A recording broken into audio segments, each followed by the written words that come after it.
Just another lovely evening in Las Vegas. This is Brotivation Sports. I am your host, Champ Creed, and I'm here with the one and only Ava Fiore from Cleats and Cleavage. the one and only, but one day they will clone and she'll be a twin with a set of twins. Now, Yeah, exactly. moving on to UFC news. Here we have, in the next few days, UFC 202. The real UFC 200. The star power is there. We're just going to focus on the main event. Conor McGregor versus Nate Diaz. Now, before we get to that, at the previous UFC, my smart money picks, I'm 7-1 on the year. That's 7-1, right? I only lost on Brock. Yeah. But I didn't lose on Tyron Woodley. It's recorded. If you listen back to the Brotivation shows on Fox Sports Radio, I said that Tyron Woodley was going to win. I said he was going to knock Robbie Lawler out. Now, I got the round wrong, but the outcome, I got it. If you pick Tyron Woodley to win in the first round by knockout, that was plus 650. But if you picked him to win downright, that was plus 185. But you did say early rounds. I said early rounds, Yeah, you right? said very early rounds. And we had a wager. Okay. And we didn't. Wait, whoa. Okay, first, hold on. Okay. Let me clarify this. So yes, we had a bet, but in a way, I wasn't left an option because we both couldn't pick Tyron. Okay? And I said I really love the underdog. Who was Robbie Lawler?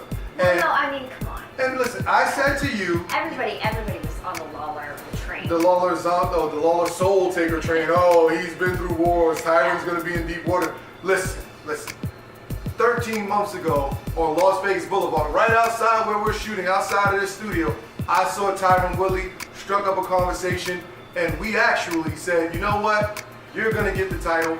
It's just a matter of how it gets done. Now, you said Robbie Lawler would win by decision. I said if he did. No, there was no if. We You have said he to was say gonna that. win. I said if he did win, it would be by decision. I didn't think he was going to knock him out. And the bet was, for those of you who don't know, that a long time ago, when Canelo was fighting, I was supporting Canelo, and I made the very stupid decision of putting jalapenos on my nipples, and I didn't scoop out the seeds first. And halfway through filming, my nipples burned off, basically. And I had to pour milk all over myself. But I did this all in support of Canelo and for the Mexicans, because I thought that was, some people thought it was racist, but I don't think so. Anyway, so the bet was that if he lost, he would have to wear jalapenos. I'd have to wear jalapenos on my nipples, but I didn't lose. So there and the you champ go. doesn't lose. So now we have to come up with something in terms of, wait. No. Here's what we can do. You don't have to do the jalapenos again, because we have Nate Diaz and we have Conor McGregor, and we don't want to go with the stereotypical, put clovers on your nipples or whatever. Because I already did that. Yeah, and then if I lose and you ask me to put some sort of foliage on my genitalia, it won't be a clover. It'll probably be a wet redwood tree. Oh, Yeah. come on. Bam. There we go. All right. I'm not But her let guy. me tell you something. After Tyron won, did you see how quick people that were so skeptical because they were like, he's shredded, he's really ripped, he must be on the juice. Everybody was saying that. Did you notice that? Yeah. Right away, immediately. They just can't give the guy credit. Let him fail the drug test first before all you Let guys him fail the start drug chirping about it. No, I'm just saying, let a guy, what happened to innocent until proven guilty? Well, O.J. Simpson messed that up forever. Yeah, well, exactly. But regardless, I mean, just give the guy credit. He whooped his ass. He whooped his ass outright. And so, I thought they were kind of quick to judge, but that's how it goes. Yeah, what happened, what you have here is you have a culture, not only just in the UFC, but in sports in general. It's always assumed that there's PED use. Because, especially after coming off of UFC 200, you had a situation with Brock, and you had Nate Diaz when he was asked about steroids, he joked, spoke to him, everybody's on steroids.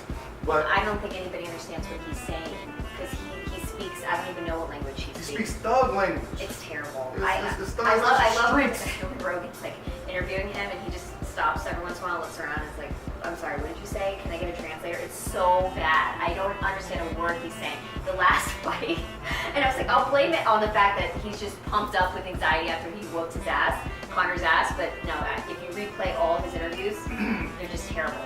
Nate Diaz is a sophisticated orator of immaculate excellence.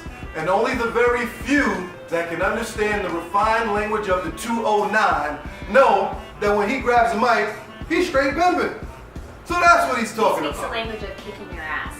And that's all that matters. yeah, exactly. And speaking of kicking someone's ass, I find it amazing that he kicked Conor McGregor's ass in the last fight. We can't argue that. Right. But he's coming in the underdog.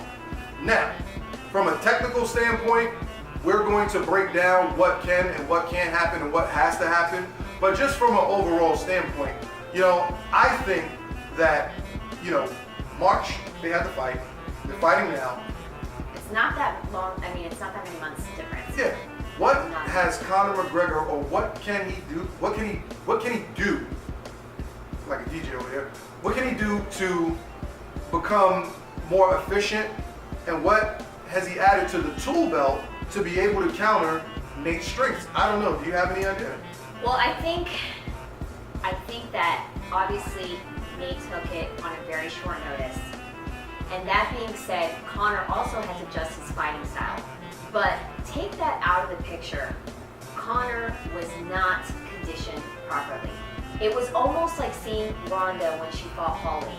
And it was the same kind of thing. You just took the whole situation a little bit for granted, and they came in there not conditioned properly. There was no way Conor was going to last 5 rounds. It was just obvious. So same thing, just like yeah, I mean that obviously plays into it. But same thing with Ronda. I can tell you one thing as a boxer previously, for those of you who don't know. Oh yeah, we'll unleash that a little later. But anyways, regardless, I know I jumped up in weight class before, and you do get winded, and it obviously takes time for you to condition. And with Conor having such little amounts of time, that wasn't enough time for him to adjust his body adequately. However, that being said, he did not look the part. He just did not look the part. He was not the same. Can he fix it this time around? Of course he can. But I don't know. I think, his trainer said he's taking it much more serious. This is not the same Conor that was back then. He's prepared. He's ready. He's obviously hungry, and he knows if he loses again, this is going to be very hard to kind of fix that image where he just talks shit and beats everybody up. No more red panty night. That's right. So I think he's going to put it all in line. He's not taking anything for granted this time. And sometimes it takes a good ass whooping to really get your head back in the game. And I think part of it is he's such a mesmerizing character that he's got so much going on with endorsements in his life, and everybody follows him, that can take a lot of time away and focus from your training.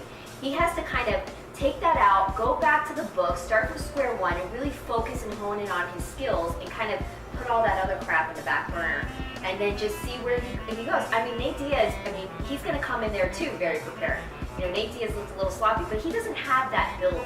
You know what I mean? No, He's kind of got that, like, I drink a lot of beer on the weekends, kind of, like, I eat, 50 Buffalo Wild Wings. He's no Tyron Woodley. No, he's not him. He may not get accused. He will never of be being accused shredded. of PEDs. But like Tyron Woodley won the bet for me, we haven't clarified what would be the prizes. No jalapenos, no redwood bark. Do you want to take this opportunity to do a double or nothing? Double or nothing. Does that mean I have to wear jalapenos down there? No, that might actually be against the fire code in this arena. So I don't know. I'm nervous to bet against you because I know you've done so well. So it makes me really, really nervous. all right, so pick. If you pick a person, I'll let you know. Because deep down, see this. I'm doing it again. Deep down inside, I really want Conor to win. Because you know why I want him to win so bad? Because I feel like if he doesn't win, this is going to be not a little bit the end of his demise a little. So I would like to see him win. But I'm a little nervous. You got to make a pick. The pressure's on. Double or nothing. All right, I'm just going to throw it out there. Diaz. What round?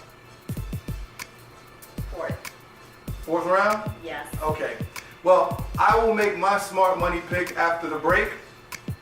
But first, what we will do is we're going to do a little bit something different here. We're going to do the keys to victory. You pick Nate, right? No. She pick Nate. Oh, do you want to change? No, right now? I want to pick Nate. I want to pick Nate. Okay. All right. So now, We're going to do something a little bit different here and show the keys of victory for her pick, Nate Diaz, after the break.